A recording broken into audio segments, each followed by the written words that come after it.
Hello, everybody. Thank you for listening to another episode of the Key to Success podcast. I gotta say, I definitely appreciate the reviews I've been getting. I see you guys like it, so let's keep going, man. Let's jump right into it. Today's topic is failure. One thing I want to say about failure is good. Failure is necessary. Failure has gotten many people to where they are today. Honestly, failure is in a sense better than success. Of course, I have a bunch of reasons, so let me explain them to you. First off, failure it can be categorized. Failure can be categorized as mistakes. The important thing is you learn from your mistake. In turn, you learn what went wrong so you can improve and change. And by failing or facing mistakes and coming across issues, it helps you grow as a person. So one simple example of this is when you're practicing. Say you're a basketball player, you're on the court. When you're going through a drill, when you go through, yeah, you messed up, but it's a good thing that you messed up. So now you know how not to do it. So you just go through and do it again. When you try to go to school, when you're in college, if you fail that first semester, you know what not to do so that you don't fail in your second semester. One area of my life where I thought I failed last year when I was at a university out in Oregon, I felt like I was on the right path, doing everything right. But when I got there, when I arrived at the school, they explained to me that I didn't have the right credits and the correct classes to play, and it was like one class, something stupid like that. So they basically said, okay, well, you can't play basketball this year. You have to wait until next year. And for a while, for a few days, I honestly looked at one of the biggest reasons I came here. This is my main reason for being in Oregon, so that I can play. But I'm like satisfied with that failure. I'm happy it happened because not playing that year was one of the best things that ever happened to me. When I was not able to play, it forced me to do other things with my time. So I started writing more, I started reading more, and I just realized how much more of a creative person I am. You know, I'm writing a book now. I've written for several different websites. Like, I have so many more abilities than just basketball like I was thinking. So I would have never found out a lot more about myself. I would have never really found who I am if I didn't fail. So I'm thankful for that. Every day I'm thankful because I wouldn't be as smart as I am. I wouldn't have experienced the different things I have since I've stopped just putting myself in that one area. You know, I always, for the longest, I felt like this is all you can do. So you have to be the best you can be at this one thing. But as soon as that one thing was taken away, I realized I'm much more. I'm so much more. I can do a lot more. I'm so much more useful. I'm so much more creative. And failure gave me that opportunity. So I really, really learned from that so-called mistake of not being in the right class. So I just appreciate what happened, man. Failure is necessary.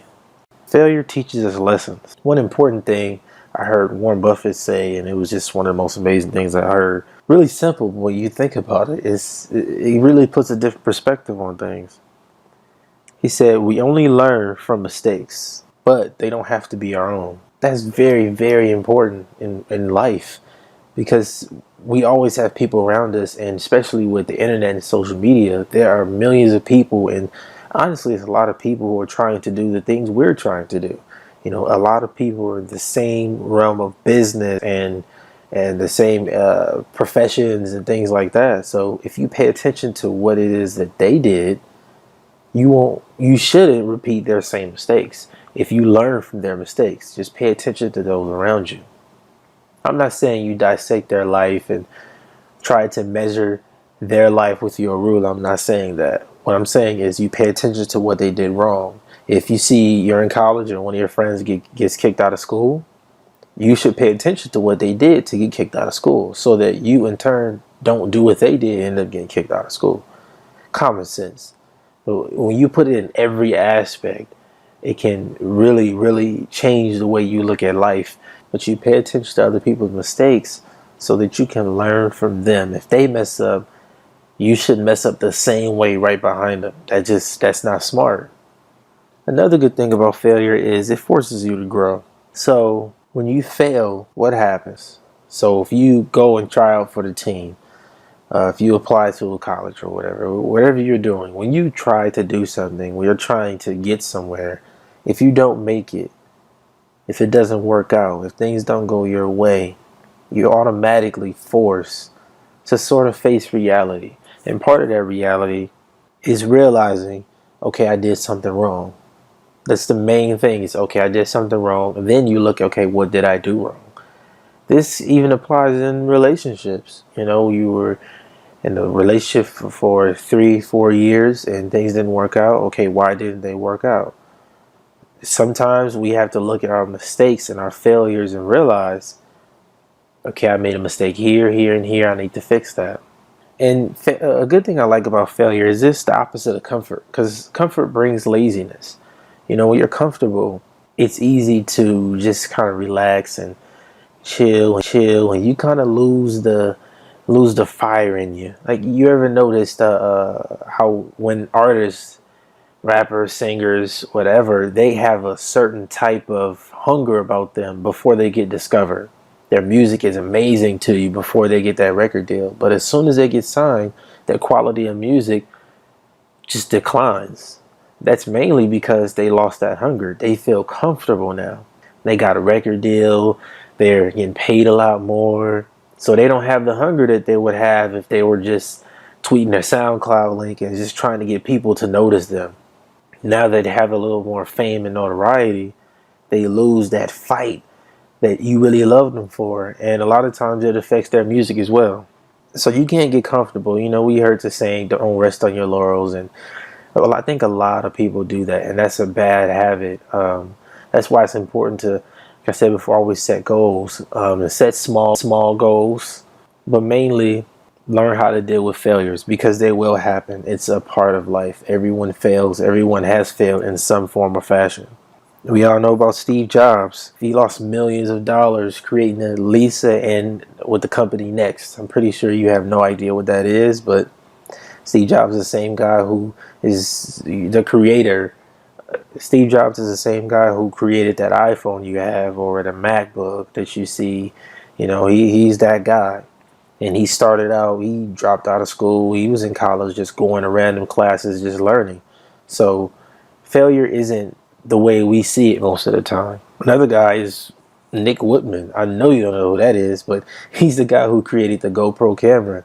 And he lost $4 or $5 million in the business before, got back up, kept going. Now he's a billionaire.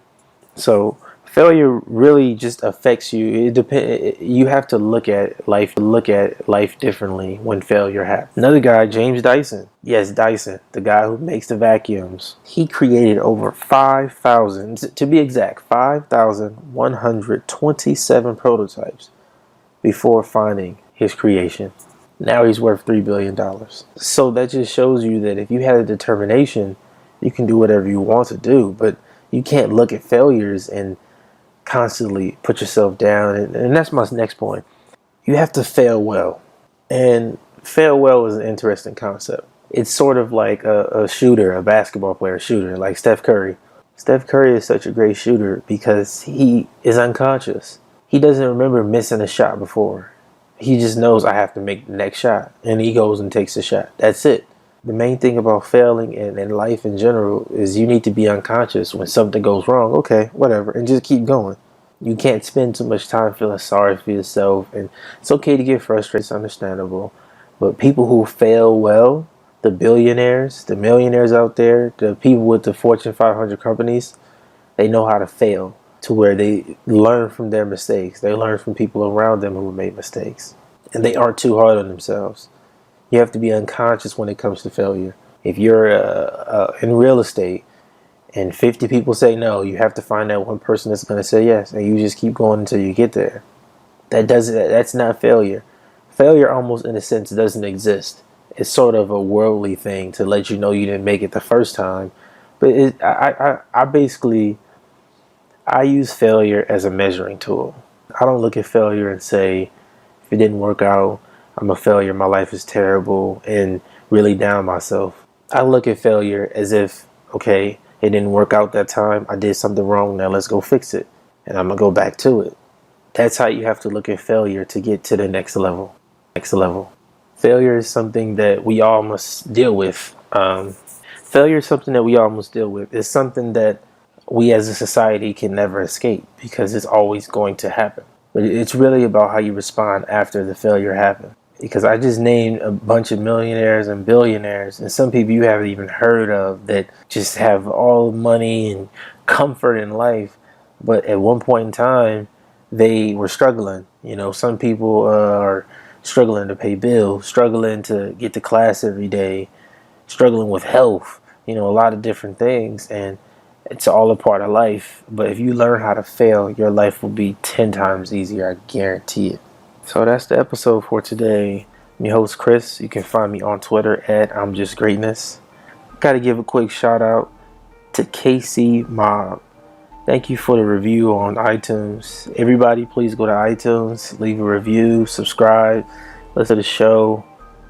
Thank you so much for the support. Go to our Facebook page, the Greatness Podcast Network. I also have an Audible trial for my listeners. If you like a free audiobook, go to audibletrial.com/simply. You can add these books to your iPad, iPhone, mainly your Kindle. audibletrial.com/simply to get your free audiobook and a free 30-day trial. You don't get the 30-day trial unless you complete signing up. Yes, you have to put in your information, but they don't charge you for 30 days. So you'll be all right. You don't have to pay up front. Relax. You do get one free book when you sign up. Go to audibletrial.com/simply. Thank you for listening. I'm your host, Chris, here to remind you always be who you are, not who is convenient to be.